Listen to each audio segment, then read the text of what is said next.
Hi guys, West Coast Arachnids. Just doing a little update since the unboxing. Just showing you what I have. A great big line of slings.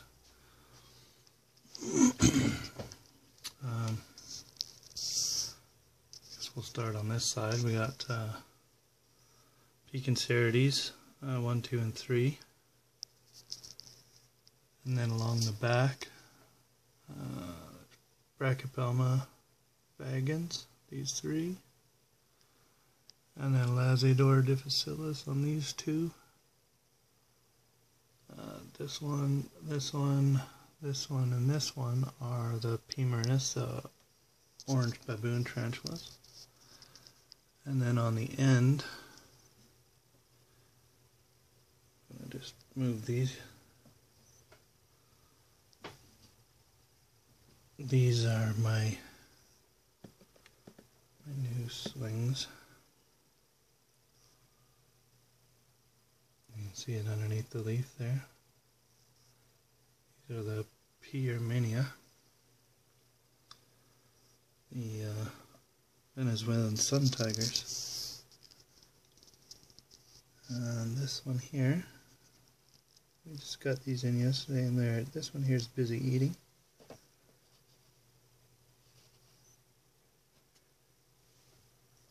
Number 2 has already eaten. This is the one underneath the leaf. This camera doesn't do them justice, so I will put some snapshots at the end. This one here's got a cricket, but you can see he's hiding up along the top. But this one here was hiding up along the top too an hour ago. He came down for some food. And as I see, and I don't know if you can, I'm going to put a light on this real quick. These are the Stratopelma calceatum featherleg baboons that hide all the time. You can see this one's come out. And this one just was out, but I startled it. It was sitting up here by the leaves. It's quite high up on the web there. He is kind of still sitting there. Not sure. There you go. You can kind of see his back legs. He just kind of turned around and started going back in.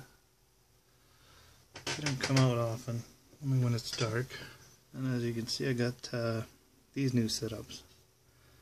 These are my Lazidor parahybana, which is what was in these.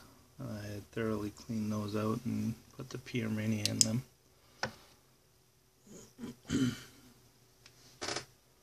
Put them back up on the shelf. Now the Lazidor parahybana, they're busy digging little tunnels in their new enclosures.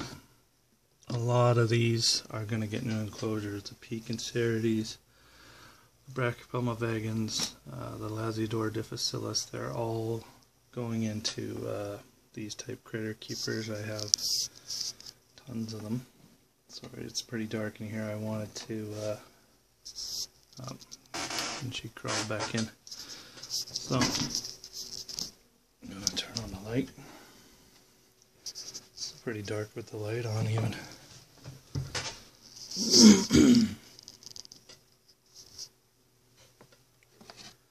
Let's see what we got dug here. Oh yeah, it's really dug out the back. Closed in the front. As expected, they always seem to do that. This one, however, has pushed the front of its hide open for some reason. Maybe it was out wandering around. Maybe it still is. I don't know. It could be on the roof. I'm pretty sure they can't get out of those. I'm hoping. My daughter would kill me. Now this little guy in this jar, this little pill jar right here, this is a Brachypelma abopilosum, and he or she, you can see it, all that dirt has been brought up by the spider and placed there, and he's busy doing that at the moment. And all of these are doing the same thing. You can see they got little berms built up. And the second one's actually got a hole there underneath the plant. So they're really busy constructing. And there, this kind of shows how the size of these little critters. They're tiny. You can see it just there. And this one here was the DOA that I thought could have been molting, but it's not. It's just dead. So that's a shame. Tarantula Canada did say that they will replace it, and part of the shipping will be replaced as well because Canada Post had taken so long. I guess that's what you get for paying the priority courier prices.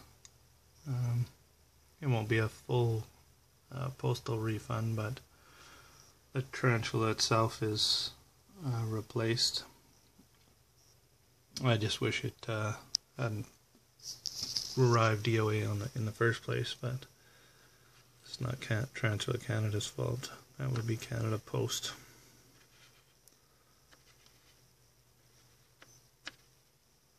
And they're shipping live animals. They should be priority put into place right away. There's this little guy hiding on me. Oh, there he is. Digging himself a little hole right by that air hole there. See his little rump sticking up. These three are Nandreucomatus. These three are the Costa Rican. The black triangle, they get about the size of a Grammostola rosea. They have a really neat carapace with a black triangle at the front.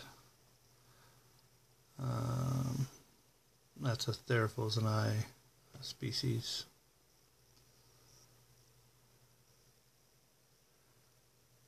And this here, these three are Acanthoscaria geniculata, and these are the, I couldn't pronounce that name if I wanted, I species Dominican Republic, Dominican blues is what a lot of people call them. They're very small species, maybe get 2 inches. And then there's the 4 Brachypelma abopilosum, which I'm sure these guys are going to be molting like crazy over the next few months. I mean, I've had these other ones for 2 months, and let's just get one of these vagans out, and we'll show you the difference in size here. Just going to pause you for a second. Alright, well, the Brachypelma vagans are pretty much buried in there, and I don't want to disturb their homes, so what I did is just lifted up the hide on this guy, and he came out. This is a Pekin Cerades Haitian brown bird eater.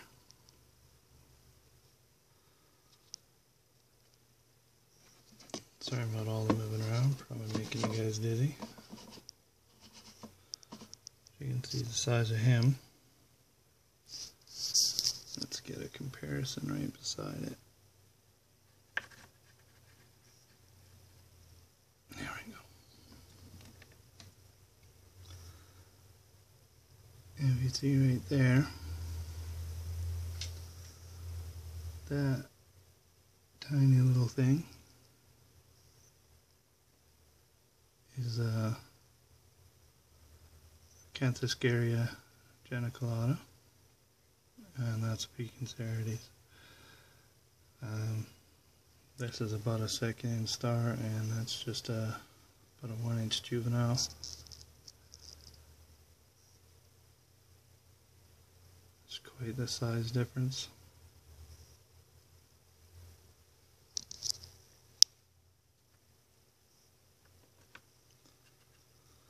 But the rest of these guys seem to be doing okay. These little guys over here, they're starting to move soil around, digging things up, making their own little enclosures, their own little hides, I should say. This one's busy digging too. Got his nose buried right into the dirt.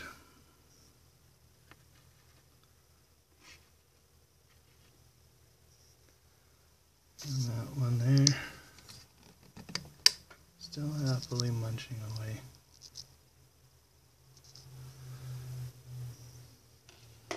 I better put a lid back on this guy. I left the lid off one of the P. Marinus OBTs, and it decided it was going to go for a walk. Took me about 20 minutes to find it. It's right in between these cracks here. I just shined a little light in there and pop, there he was. So these handy little chopsticks come in real handy. I just kind of stuck it in there and just kind of brought them out like so. Out he came, no problem.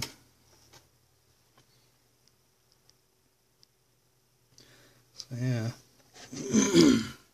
all of the bigger teas are going to be in one of these pretty soon. A little bit of decoration in there. I mean, it's not really needed. Especially at this age, they kind of just disappear and become holes in the ground. But with these guys over here, these are arboreal. And they do live in the trees, so he's got a small setup right now. Until he's molted a few times. I want to get him a little bit bigger before I put him into one of those. And then he'll have a true arboreal setup. And I've changed the light in here. This is more of a yellow light. It's got a little bit of heat.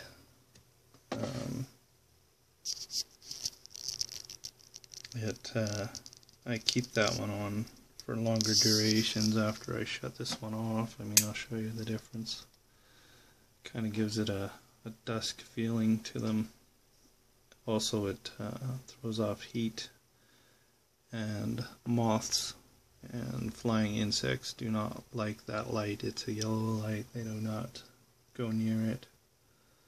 I'm not sure why. So it's beneficial in that way. Keeps anything from laying worms in there. Which there's not a lot of moths and stuff in my house, especially in the middle of winter. But you never know. This is the west coast of Canada. It's not like most of the other provinces where it's, you know, there's 2 feet of snow and it's minus 20 degrees. And no, it's warm outside. It's raining. It's not warm, but warm as far as the rest of Canada goes.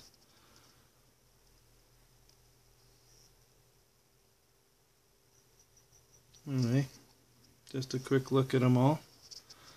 35 tarantulas in total, and I only have two true spiders left. Tongue twister. One of them is the hackled mesh weaver, and the other is the unknown small one. Somebody requested a feeding video on those. I will give one. I went to spray their containers today, which I do every couple of days, and found that this one which is my funneled web grass weaver, or grass funnel web weaver, is deceased. Must have died of old age. It probably would have been dead this fall if I didn't bring it inside. So I probably extended its life by another 6 months, or a few months anyway. But yeah, it laid its egg sacs a few months ago, and none of them kind of worked. They all hardened up, and none of the egg sacs hatched, unfortunately. All the giant house spiders' eggs hatched, and shortly after the females died. They were a good 2 to 3 years old, those ones. The funnel web was at least 2 years old, so they don't live much any longer than that. Especially up here in Canada, they live long enough to reproduce once or twice and have a couple of seasons, and then they die. The males probably only last 1 year. There is a few species that live 20 to 30 years. One of them is the folding trapdoor spider. Scientific name eludes me at the moment, but I will be trying to collect some of those during the summer, and hopefully we can get them breeding. I know a lot of people back east would like to purchase some. A lot of the other trapdoors are available to enthusiasts and hobbyists, but not a lot of these. I'll have to look up the laws on it as well. If they're, a protected species, then of course they can't be bought, sold, or kept in captivity or bred. So I'll have to check up on that before doing so. But I will let you guys know. Anyway, I will try to do a true spider feeding on these two. Not sure how well it's going to work because they really don't feed on camera, but I'll give it a shot.